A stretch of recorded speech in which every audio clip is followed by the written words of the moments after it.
വിശദമായി നിങ്ങൾ നൽകിയ പിന്തുണയ്ക്കടക്കമുള്ള ഹൃദയാഭിവാദ്യങ്ങളുമായി അടുത്ത ദിവസം തന്നെ നിങ്ങളെ കാണുന്നതായിരിക്കും. ഒറ്റക്കാര്യം ആവർത്തിക്കുവാൻ ആഗ്രഹിക്കുന്നു. ഈ രാജാവെന്ന് വിചാരിക്കുന്ന കേരളത്തിന്റെ ഏകാധിപതിയായ ചക്രവർത്തിയോട് കിരീടം താഴെ വെക്കുക, ജനങ്ങൾ പിന്നാലെയുണ്ട് എന്ന് കേരളത്തിന്റെ മുഖ്യമന്ത്രി മറക്കാതിരിക്കുന്നത് നന്നായിരിക്കുമെന്ന് മാത്രമാണ് സൂചിപ്പിക്കാനായിട്ടുള്ളത്.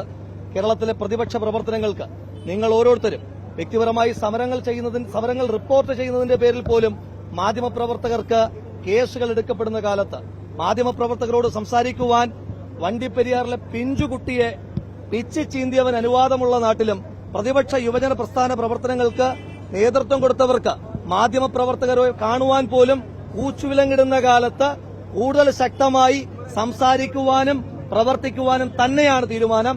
നാളെ KPCCയിൽ വെച്ച് വളരെ വിശദമായി നിങ്ങളോട് സംസാരിക്കും.